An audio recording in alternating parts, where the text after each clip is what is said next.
আমরা especially we are thankful to Dr. Ganchodri মানে যে ডিআরই ইন্টারভেনশনস এর জন্য স্পেশালি থ্যাঙ্কফুল কেন অ্যাটলিস্ট সবাইকে একটু ভাবতে ড্রিম করতে আপনি লিটারালি ইউ হ্যাভ ফোর্সড তো আমরা and আমরা আমাদের নেক্সট যিনি আছে ডক্টর বরুণ দাস সরি শ্রী বরুণ দাস উনি স্পেশালি আমাকে মেইল করে বলেছেন যে শ্রী বরুণ দাস উনি is Deputy Director Bureau of Indian Standards. He is an expert on quality assessment and today he will be talking on production quality management in relation to sustainable development goal of UN. Varun Babu.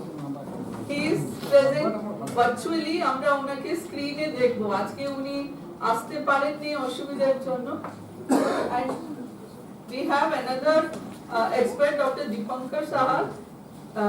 He will be there for the panel discussion. উনিও already present আছেন দীপঙ্কর বাবু আছেন virtually তো সবাই ওইটা লিখে দিয়েছে তো that will help our panel also কেন প্যানেল ডিসকাশনে আমাদের মেইন হচ্ছে যে আমরা আমাদের সিএসওস রা নিজেদের টার্গেট এরিয়াতে গিয়ে কিভাবে ওরা they are going to start what actions are they going to take and what should be our follow up action এগুলো সব একটু ডিসিশনস আমরা প্রিলিমিনারি নিয়ে রাখলে আমাদের ফিউচার প্ল্যানের জন্য হেল্প করবে তো আমি I'll just introduce আমাদের প্যানেল ডিসকাশনে virtually we have Dr. Dipankar Saha. He is a development consultant FPO. We have এখানে Dr. Pradeep Sen. উনি আমাদের ওয়েস্ট বেঙ্গল ডিপার্টমেন্ট অফ এগ্রিকালচারে ছিলেন we have Monimai Chattopadhyay, we have Professor Owen Tiwari, we have Professor Dr. O.P. Sharma, আজ সকালে সবার ইন্ট্রোডাকশনটা হয়েছে and we have Dr. A.K. Bandyopadhyay, উনি ex-GM NABARD ছিলেন and আমাদের স্যার ঠিক আছে তো I would request now the panel before we start আমি একটা কথা বলবো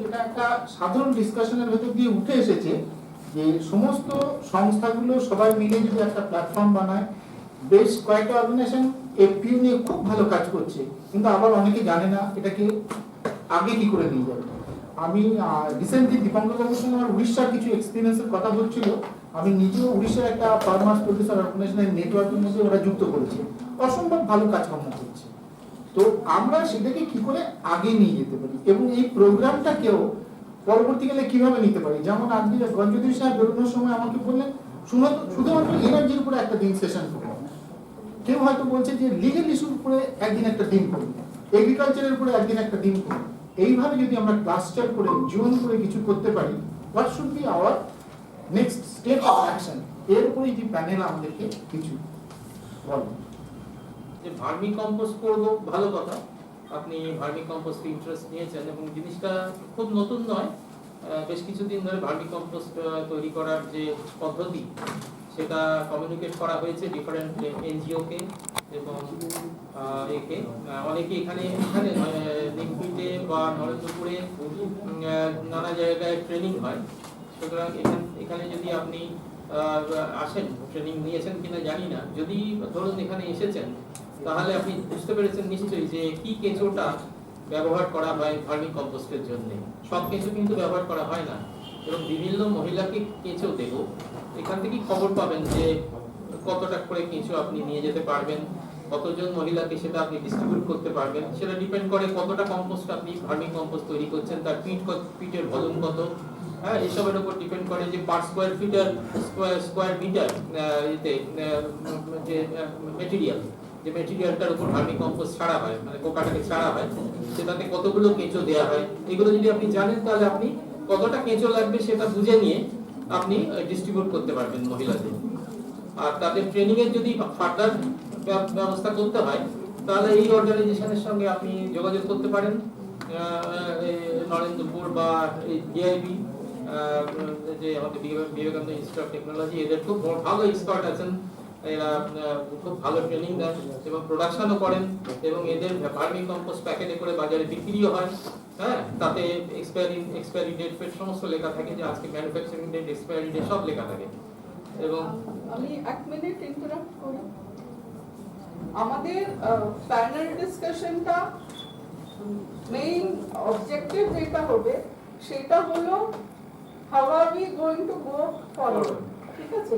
তো 1% may need on vermicompost is planning, তো আমরা as it is প্যানেল থেকে আমরা যদি বলতে পারি কি what would be the follow up action, তো সেইটা নিয়ে মানে একটা তো পুরো ব্ল্যাঙ্কেটের মতো সবাই কি লিখেছে একটা দেখে আমরা একটা যদি আমরা কনসেনসাস অপিনিয়ন একটা যদি ড্র আউট করতে পারি for the next road map, তাহলে খুব ভালো হয়। কোথায় আপনাদের কাছেও এসছে একই ধরনের, তো অনেকেই ভার্মি কম্পোস্ট নিয়ে লিখেছেন। এখন ভার্মি কম্পোস্টের ব্যাপারে ট্রেনিং অনেক জায়গাতেই দেওয়া হয়, যেটা বন্দ্যোপাধ্যায় সাহেব বললেন, নরেন্দ্রপুর দেয়, বেলুড়ে দেওয়া হয়, এছাড়াও অনেক অর্গানাইজেশন দেওয়া হয়। এমন কিছু ব্যাপার নয়, খুব সামান্য একটা ট্রেনিংয়ে হয়, পিটের মাপ কত হবে, কি কেঁচোরও সাপ্লাই আছে, সেগুলো সমস্ত ব্যাপার। কিন্তু একটা দিক মনে রাখতে হবে, ভার্মি কম্পোস্টটা কিন্তু ফার্টিলাইজার হিসেবে ফার্টিলাইজার কন্ট্রোল অর্ডারের মধ্যে ইনক্লুডেড। যদি কোনো গোষ্ঠী বা কোনো ব্যক্তির প্রোডাকশন 50 টনের বেশি বছরে হয়, 50 টনের নিচে হলে পরে সেটা ফার্মার্স ওন ইউজ বলে ধরা হয়, সেখানে কোনো রকম কোয়ালিটি কন্ট্রোল মেজার নেওয়া হয় না। কিন্তু যদি কেউ 50 টনের বেশি বছরে তৈরি করেন এবং বিক্রি করেন বাইরে, তাহলে তাকে কিন্তু গভর্নমেন্ট অফ ইন্ডিয়ার যে ফার্টিলাইজার কন্ট্রোল অর্ডারে ভার্মি কম্পোস্টের যে স্পেসিফিকেশন বলে দেওয়া আছে, কতটা নাইট্রোজেন থাকবে, কতটা ফসফেট থাকবে, কতটা পটাশ থাকবে, সেই স্ট্যান্ডার্ড কিন্তু মেনটেন করতে হবে। তা না হলে কিন্তু এটার পেনাল্টি আছে। কাজে সেটা আমাদের ওয়েস্ট বেঙ্গলে এখনও খুব স্ট্রিক্টলি চালু হয়নি, কারণ এই ধরনের ল্যাবরেটরি 3টে মাত্র এখন আছে গভর্নমেন্টের কাছে। কাজে এই এতগুলো করতে হবে না। আমি জানি মুর্শিদাবাদ জেলাতে 200 ওপরে ভার্মি কম্পোস্ট প্রোডাকশন ইউনিট আছে, মেদিনীপুর ইস্ট ওয়েস্টে প্রচুর ভার্মি কম্পোস্ট ইউনিট আছে, প্রচুর জায়গাতে এখন তৈরি হচ্ছে। তাই এটা এতটা মনিটর করতে পারছেন না গভর্নমেন্টের ইনফ্রাস্ট্রাকচারের অভাবের জন্য, কিন্তু আইন কিন্তু আছে। কাজে এটা কিন্তু মাথায় রাখতে হবে, ভার্মি কম্পোস্ট যারা তৈরি করবেন তারা কিন্তু কোয়ালিটির দিকে একটু নজর দেবেন। সেটা ট্রেনিংয়ের সময় বলে দেওয়া হয়, কী করে কোয়ালিটি মেনটেন করতে হয়, কী করে ময়েশ্চার কন্টেন্ট বা কতটা জলীয় বাষ্প থাকবে সেটা দেখতে হবে। এইগুলো মেনটেন করতে পারলে কিন্তু হবে। আর বাজার নিয়ে সত্যি কথা বলি, সেটা হলো বাজারের কিন্তু একটা সমস্যা আছে। কারণ কেউ যদি একটা বিপুল পরিমাণে তৈরি করে নেন, আগে থেকে কন্ট্রাক্ট করে নিয়ে সেই অনুসারে কিন্তু প্রোডাকশানে যাবেন। তৈরি করে তারপরে কিন্তু মার্কেটে নিয়ে গিয়ে প্যাকেট করে বসে থাকতে হবে, কারণ সবসময় ওটা বিক্রি হয় না। রেগুলার ইউরিয়া ফার্টিলাইজার বা ডিএপির মতো কিন্তু এগুলো বিক্রি হয় না, আপনারা জানেন। বিভিন্ন জায়গাতে এর সিজন আছে, সবজির সিজনে বেশি বিক্রি হবে। আর যেহেতু জৈব চাষ আমাদের পশ্চিমবাংলাতে পিওরলি জৈব চাষ সেইভাবে হয় না, কারণ আমাদের কতগুলো সমস্যা আছে। আমার মহারাষ্ট্র বা কর্ণাটক বা তামিলনাড়ু এইসব জায়গায় যেভাবে অর্গানিক ফার্মিংটা বৃদ্ধি পেয়েছে, সেটা আমাদের এখানে হয়নি, কারণ জমির কতগুলো সমস্যা আছে। ছোট ছোট ল্যান্ড হোল্ডিং, ছোট ছোট জমি, সেখানে অর্গানিক ফার্মিং করা এটা একটু অসুবিধা আছে। কিন্তু অনেক জায়গাতে আবার করাও হচ্ছে, বিশেষত ফল বাগান টাগানগুলোতে এখন অনেক জায়গাতে অর্গানিক ফার্মিংটা করা হচ্ছে। সে সমস্ত জায়গায় ভার্মি কম্পোস্ট ছাড়া নাইট্রোজেন সোর্স হিসাবে অন্য কোনো ফার্টিলাইজার বিশেষ ব্যবহার করা হয় না, অন্তত পশ্চিমবাংলায়। এই কথাগুলো মাথায় রাখলে পরে হবে। এখানে অনেকেই লিখেছেন যে ফলের গাছের মধ্যে করছেন, ভার্মি কম্পোস্ট পিট তৈরি করেছেন, চারপা কিন্তু মাঝে কিছু ভিডিওর মাধ্যমে মার্কেটিং করা হয়। ব্যাপকভাবে মার্কেটিং সম্ভব হচ্ছে না। এটা সংকল্প পিপুলস ডেভেলপমেন্ট সোসাইটি এটা লিখেছেন এখানে। সংকল্পতে আমি ব্যক্তিগতভাবে গিয়েছিলাম 2010-11-তে। তো সয়েল টেস্টিং ল্যাবরেটরিও আছে, সেখানে টেস্ট করতে পারবেন ভার্মি কম্পোস্টের মধ্যে কতটা নাইট্রোজেন, ফসফেট, পটাশ আছে সেইগুলো। দুটো সমস্যা, এই সমস্যা একটাই হচ্ছে যে ওই কোয়ালিটি মেনটেন করা, আর দ্বিতীয় কথা হচ্ছে মার্কেটিং। এই দুটো জায়গা কিন্তু পরিষ্কার করে নিয়ে তারপরে কিন্তু এটা করা ভালো হবে। যদিও ডিমান্ড আছে, কৃষি দপ্তর, পশ্চিমবঙ্গ সরকারের কৃষি দপ্তর সবসময় বলেন জৈব সার ব্যবহার করুন, ইনঅর্গানিক ফার্টিলাইজার ব্যবহার করা সত্ত্বেও তার সঙ্গে জৈব সার না দিলে তার কাজ হবে না, এগুলো বলা সত্ত্বেও কিন্তু জৈব সারের ব্যবহারটা সেইভাবে বাড়েনি যতটা বাড়া উচিত ছিল। ঠিক আছে, এইগুলো এটা আমি মোটামুটি এই বন্দ্যোপাধ্যায় সাহেব যা বললেন তারপরে এইটুকু আমি অ্যাডিশন করলাম। हम 2 दिन से ये प्रोग्राम कर रहे हैं, सर कुछ बोलेंगे, हम कुछ बोलेंगे, आप कुछ बोलोगे, ये 3-4 पेपर आपने पकड़ा दिया है। I don't know what others have submitted. Sir के पास क्या है, हमारे पास क्या है। इसका सबसे बेहतर तरीका यह है कि जो भी प्रोसीडिंग्स आप 1 पेज की 10-15 पॉइंट की बनाएं, आप इसको टाइप करते जाइए, सारे मेंबर्स भी देखेंगे, ये सब भी देखते जाएंगे, यहीं पे आप करेक्शन करते जाइए। हम कुछ लिख के देंगे, सर कुछ लिख के देंगे, उनकी क्या जरूरत है उनको हमको नहीं मालूम है, वो भी अभी आपको यहाँ पे करेक्शन करेंगे 1 पॉइंट, इसको आप अभी तुरंत टाइप करते जाइए। दूसरा है, ये पूरा बंगाल आपके पास में है, डिफरेंट कॉर्नर से लोग आए हुए हैं, इस पे आप करिए पूरा, इस पे आप ऑनलाइन में दूसरा सेट है इस पे। हाँ और सेट है ऑनलाइन वर्चुअल दीपंकर बाबू सर करके मैं टाइम चले सर, टाइम कंज्यूमिंग अफेयर होता है। नहीं, और एक काम कर सकता है, whatever he has suggested, let us make it in circulate. और दूसरा पॉइंट है, आप देखिए ये प्रोसीजर है, हर जगह पे यही हो रहा है। दूसरा पॉइंट उसका प्रोसीजर आप अडॉप्ट करिए, इससे बढ़िया प्रोसीजर कोई नहीं होता है। जब सब लोग सबको देखेंगे कि क्या हम लिख रहे हैं, क्या रिकमेंड कर रहे हैं, अदरवाइज टुकड़ा कहेंगे, हम कुछ करेंगे वो कुछ करेंगे। क्यों? आप चाहे जितना ब्रेनस्टॉर्मिंग कर लो, चाहे जितनी हैंड होल्डिंग कर लो, जब तक आप उनकी प्रॉब्लम को नहीं समझोगे कुछ भी वो लिख नहीं पढ़ पाएंगे। ये आपका प्रीवियस एक्सपीरियंस भी है। तो सबसे पहले आपको ये जानना पड़ेगा प्रीडोमिनेंट लाइवलीहुड क्या है उनका। Suppose he is working in area where rice and wheat cropping system is there, somewhere piggeries कहीं पे है, सम कहाँ पे है। जब तक हम ये नहीं देख पाएंगे कि इस एक पर्टिकुलर एरिया में सालों से, कई सालों से, दशाब्दियों से वो लोग क्या करते आ रहे हैं, उसको करने में उनको क्या क्या तकलीफ हो रही है उसमें, और उस तकलीफ को मीट आउट करने के लिए कहाँ पे गैप है, क्या पॉसिबल सलूशन है। जब तक हम इस चीज को, उनकी प्रॉब्लम को नहीं समझेंगे ना, आप कट पेस्ट टेक्नोलॉजी कभी सक्सेस नहीं होगी। इसलिए जो भी आप रिकमेंडेशन करें, क्योंकि हम सबको नहीं कवर कर रहे हैं, 30-35 जो भी ऑर्गेनाइजेशन है, एटलीस्ट इनको टारगेट मान कर, क्योंकि प्रोजेक्ट लिखवाना इन्हीं से है। हम जब तक इनकी समस्या को नहीं जान पाएंगे, हम जब तक इनकी प्रॉब्लम को नहीं एड्रेस करेंगे, प्रोबेबली हम कट पेस्ट टेक्नोलॉजी बहुत दिनों तक नहीं चला पाएंगे। I am over. ট্রেনিং প্রোগ্রামের ট্র্যাক এন্ডে জয়েন করলাম, আমি ঠিক পুরোটা তো ছুটিনি, সুতরাং এই মুহূর্তে আমি সকলকে কোনো রকমের কোনো রেকমেন্ডেশন বলুন বা কোনো সাজেশন চট করে দেওয়া বোধহয় আমার ঠিক হবে না।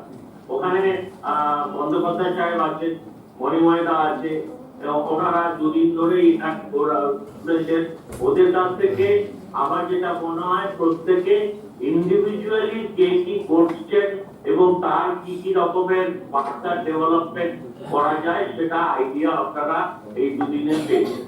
আমাকে প্রাথমিকভাবে যে আলোচনা হয়েছিল ডক্টর দত্ত এবং ডক্টর রমালক্ষ্মী দাসের সাথে, যে সারা ভারতবর্ষে এফপিও এখন একটা ক্যাচি ওয়ার্ড, এবং এই এফপিও ফরমেশন করা যায় কিনা, এবং তা যদি যায় তাহলে সিওস যারা আছে তারা কি ধরনের রোল প্লে করতে পারে এফপিও ফর্ম করার জন্য, এইটার ব্যাপারে আপনাদেরকে একটা কিছু আইডিয়া দেওয়ার কথা আমাকে ওনারা দুজন বলেছে।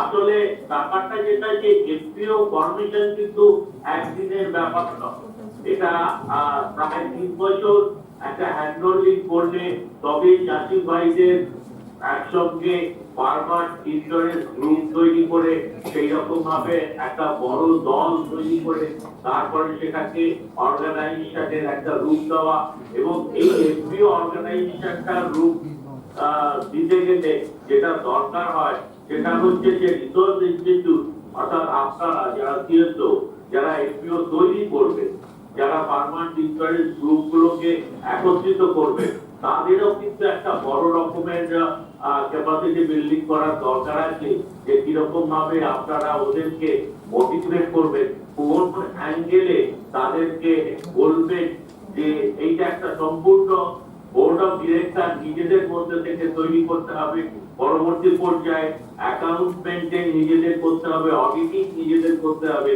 যদি কোনো কারণে তারা ঠিক মতো ডিভিডেন্ড ফার্মাররা না পায় তাহলে তখন যেটা দেখা যাবে প্রফিট শেয়ারিং এ একটা বড় রকমের অসুবিধা হলে এফপিও ভেঙে যায়।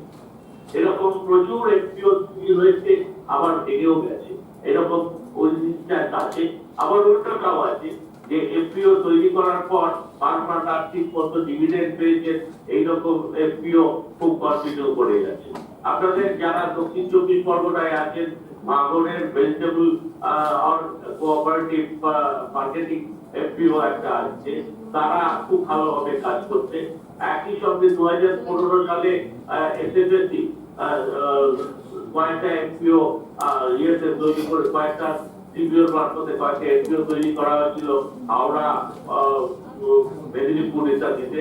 তারা খুব একটা ভালো ফাংশন করতে পারছে না, করছে চাষবাস হচ্ছে মার্কেটিংও কিছুটা হচ্ছে কিন্তু সত্যি কথা বলতে কি এফপিওর যে ইয়েটা পুরো কনসেপ্টটা বন্দ্যোপাধ্যায় সাহেব নাবার্ড ছিলেন আর নাবার্ড ডকুমেন্ট বের করেছে অনেক, তো সেই কনসেপ্টটা তারা ঠিক মতো ফলো করতে পারছে না।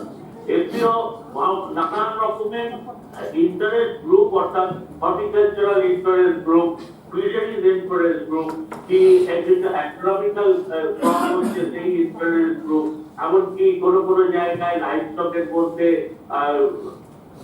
বাবা কাটা এরকম জায়গায় তারা পিগ ফার্মিং করে একসঙ্গে অনেক ফার্মারকে দিয়ে মার্কেটিং ইত্যাদি করে একটা এফপিও তৈরি করেছে, তারা ভালো চলছে এরকম। তো মূল ব্যাপারটা যেটা যে আপনারা যারা সিএসও এখানে জয়েন করেছেন আপনারা কিন্তু ভবিষ্যতে আজ যেটা হলো ভবিষ্যতে ভাবতে পারেন যে আপনারা কিরকম ভাবে ফার্মার ইন্টারেস্ট গ্রুপ তৈরি করে পরবর্তী পর্যায়ে নেক্সট স্টেপ হিসাবে ফার্মার প্রডিউসার অর্গানাইজেশন তৈরি করতে পারে এবং সেটাকে ফার্মার প্রডিউসার কোম্পানি হিসাবে তাদেরকে রূপ দিতে পারে।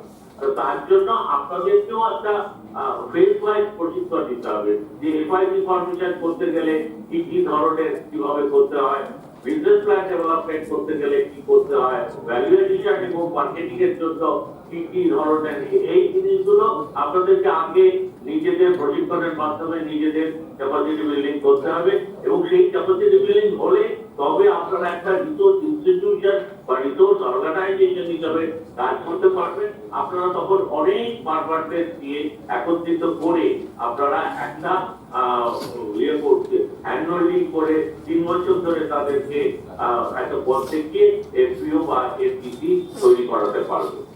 এইটা আপনারা এই মুহূর্তে ভাবতে পারেন এবং এই ভাবলে তার জন্য বিবেকানন্দ ইনস্টিটিউট অফ বায়োটেকনোলজি আছে তাদের মাধ্যমে প্রশিক্ষণ দিতে পারেন অথবা এসএফএসসি নানান রকমের আরো অর্গানাইজেশন আছে যারা এই ধরনের প্রশিক্ষণ দিচ্ছে সিএসওদের কিভাবে তারা ইনস্টিটিউশন হিসেবে অ্যাক্ট করতে পারবে সেটা আপনাদেরকে করতে হবে।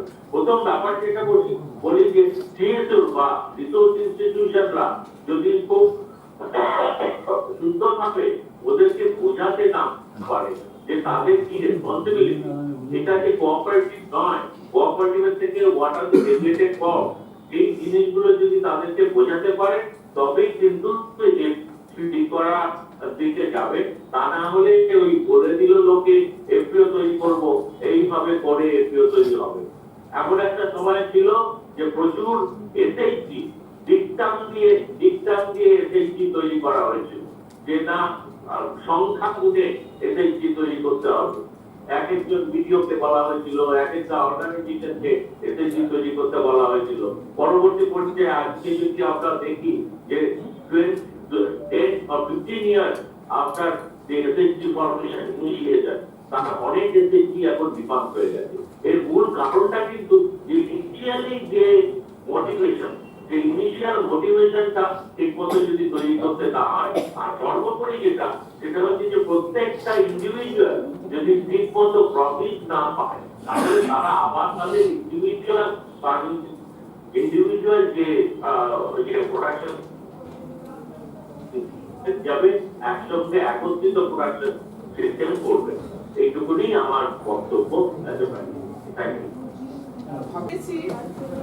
আমি প্রথমে ডক্টর ওপি শর্মা, মণিময় বাবু ওনারটাও শুনে নিই, তারপরে doctor OP Sharma. Going to be a problem. So basically Varmi is what? It is a gigo. Whatever you will put in, it will come out. If your residue, because you are not converting the cow dung using vermicompost, whatever in gap, अच्छा हाँ, जो gap में आपने produce किया vermi compost, वो क्या कर रहे हैं, फार्म वेस्ट के अंदर 20% काउ डंग डाल के और फिर वर्मी कंपोस्ट बना रहे हैं। तो इस जो गैप के अंदर जो आप लोगों ने प्रमोट किया है, तो उसमें प्रॉब्लम क्या आ रहा है कि क्वालिटी कंट्रोल में बहुत बड़ा इशू होने वाला है। और जैसे डॉक्टर सेन ने कहा कि ये जो फर्टिलाइजर वाले उसमें आ जाता है, तो ये बहुत बड़ा इशू हो रहा है। लेकिन एक बात आप ये सोचो कि आप वर्मी कंपोस्ट कितने में बेच रहे हो बना के? 10 रुपए किलो, 15 रुपए किलो, 10 रुपीज। और अगर आप अच्छी कंपनीज को देखो तो वो 150 रुपए किलो बेच रहे हैं, 150 रुपीज पर केजी, 100 रुपीज। सो वही, what is the difference? It is the first thing is quality. अभी अनफॉर्चुनेटली हमारे में से पिछले बार एक लेक्चर में वो हुआ था, धनंजय ने ट्रेनिंग दिया था किसी को, Dhananjay was also a party to it. वो एक्सीडेंट में उस बच्चे का डेथ हो गया, वो किसी में था पैरा वर्क करता है। सो वी टोल्ड हिम, मतलब मैंने उसको बोला था कि अगर आप वर्मी कंपोस्ट में सूडोमोनास यहाँ से खरीद के ऐड करते हो, तो उसमें वर्म का एक तो एग बढ़ जाएगा, number of eggs, plus quality बढ़ जाएगा, उसका एनरिचमेंट हो जाएगा। तो उसका जो डिमांड था, मतलब जो आसपास के गांव में जो लोग ले रहे थे वर्मी कंपोस्ट, उसका ज्यादा ले रहे थे वनस्पति और लोगों का, क्योंकि उसमें एक क्वालिटी थी। तो इसी तरह से आपको वर्मी कंपोस्ट अगर बना के बेचना है तो 10 रुपए में काम नहीं चलने वाला आपका। उसको आप एनरिच करो और फिर आप उसको हायर कॉस्ट पे बेचो। और वैसे भी आजकल एक दूसरा कंसेप्ट आ गया है पॉटिंग मिक्सचर का। किस लिए आपको चाहिए वर्मी कंपोस्ट से? क्या लगाना है आपको? सब्जी लगानी है या फल वाले वो लगाने हैं या पेड़ लगाने हैं? तो उसके हिसाब से वर्मी कंपोस्ट को एनरिच करके आप भेजो। टेक्नोलॉजी की कमी नहीं है। VIB can give you the input also, उसके अंदर क्या डालना है। लेकिन ये आपको फैसला आपको करना पड़ेगा कि ये क्या है। ये तो वर्मी कंपोस्ट के बारे में मेरा था। और মণিময় বাবু, একই কথা যেটা উনি বললেন আর কি, যে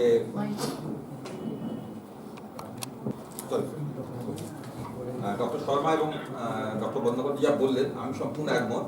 যে এখানে যে ভার্মি কম্পোস্ট তৈরির কথা অনেকে বলছেন, ঠিক কথা, ভার্মি কম্পোস্ট তৈরি হওয়া দরকার, জৈব সার হিসেবে ভার্মি কম্পোস্টের গুরুত্ব রয়েছে। কিন্তু বক্তব্য হচ্ছে যেটুকু গোবর আমরা পাই সেটাকে সঠিকভাবে যদি ব্যবহার করতে পারি, তাহলে আমরা যথেষ্ট পরিমাণ ভার্মি কম্পোস্ট তৈরি করতে পারি।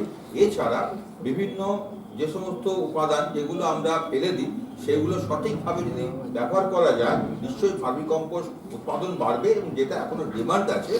কিন্তু মুশকিল হচ্ছে যে কোয়ালিটি কন্ট্রোল যদি না হয় কোনো জিনিসের, সেই ব্যাপারে তার কোনো গ্যারান্টি দেওয়া যায় না। সুতরাং ভার্মি কম্পোস্ট আমরা অনেক তৈরি করছি বা করতে পারছি, কিন্তু যেটা প্রবলেম হচ্ছে যে তার কোয়ালিটি ব্যাপারটা, সেই জন্য কোয়ালিটি ব্যাপারটা অ্যাসিওর হলে তবেই কিন্তু যেমন সেই জিনিসটার উৎপাদন বাড়বে। ডক্টর সাহেব বললেন 10 টাকা কেজি পাওয়া যাচ্ছে ভার্মি কম্পোস্ট, আবার 150 টাকা কেজিও পাওয়া যাচ্ছে, কিন্তু তফাৎটা কত হচ্ছে উনি বললেন ভ্যালু অ্যাডিশন, ওর মধ্যে এমন কিছু কিছু খাদ্য গুণ বা যোগ করা হচ্ছে যার জন্য তার উৎপাদনশীলতা বাড়বে। সেই কারণে আমরা চেষ্টা করবো আর কি, যেমন আমরা কোয়ান্টিটি পরিমাণ বাড়াবো ভার্মি কম্পোস্ট উৎপাদনে, সঙ্গে সঙ্গে আমরা তার ভ্যালু অ্যাডিশন করে তার কোয়ালিটি কন্ট্রোলটা বাড়াবো, যাতে চাষি সত্যিকারে একটা ফসলের উৎপাদনে সহায়তা পেতে পারে। এটি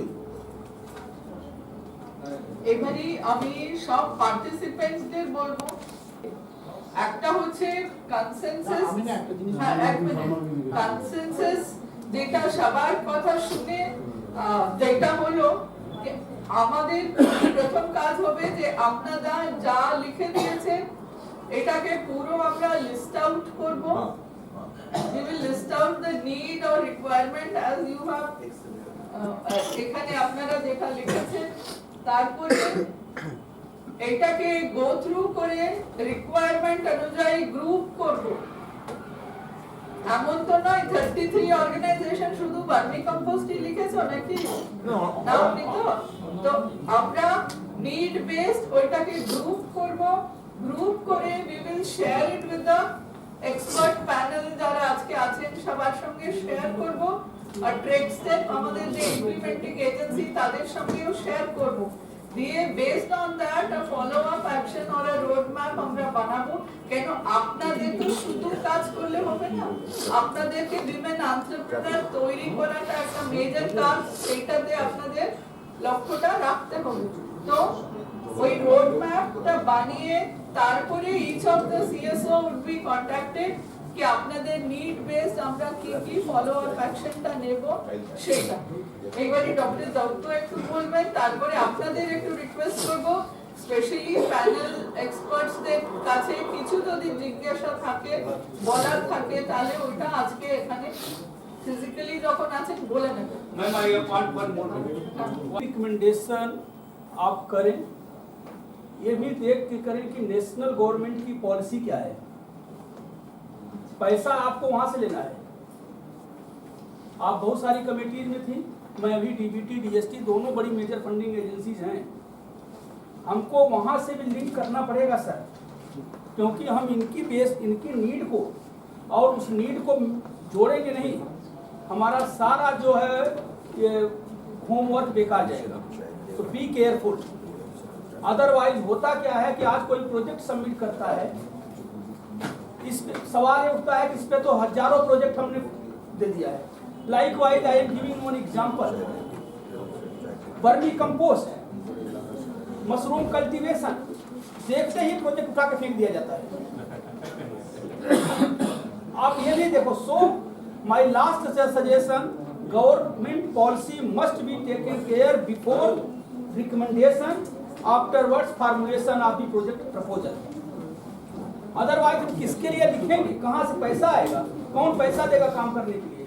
हम शुरू में ही ग्राउंड लेवल पे ही इसको मैच कराना पड़ेगा, गवर्नमेंट की पॉलिसी क्या है और हमारी नीड क्या है। I am over, thank you, I will not speak now. আগে একটা ফিডব্যাক বলুন বা টেক অ্যাওয়ে পয়েন্টস দরকার। তিনটে পয়েন্ট আমি বলবো। একটা পয়েন্ট ডক্টর তিওয়ারি যেটা বলেছেন, that method is the best method, কিন্তু today we are not ready for that.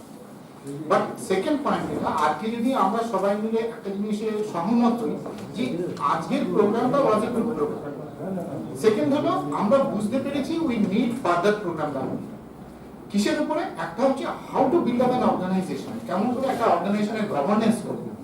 দু নম্বর হচ্ছে যেটা আমি অনেক এনজিওদের সঙ্গে কথাবার্তা বলে বুঝেছি, আমাদের কোনো এইচআর পলিসি আছে কি, কোনো সংস্থা কি, যারা কাজ করে তাদের মাইনে কেমন হবে, তাদের সোশ্যাল বেনিফিট কি আছে, কিছুই নেই, আমরা জানি না। এইগুলো জানা, এবারে এর ভিত্তিতে যখন প্রজেক্ট লিখছি উই নিড প্রফেশনাল এক্সপার্টস। তো প্রফেশনাল এক্সপার্ট নেওয়ার জন্য আমাদের যেটা দরকার একটা প্ল্যাটফর্ম দরকার।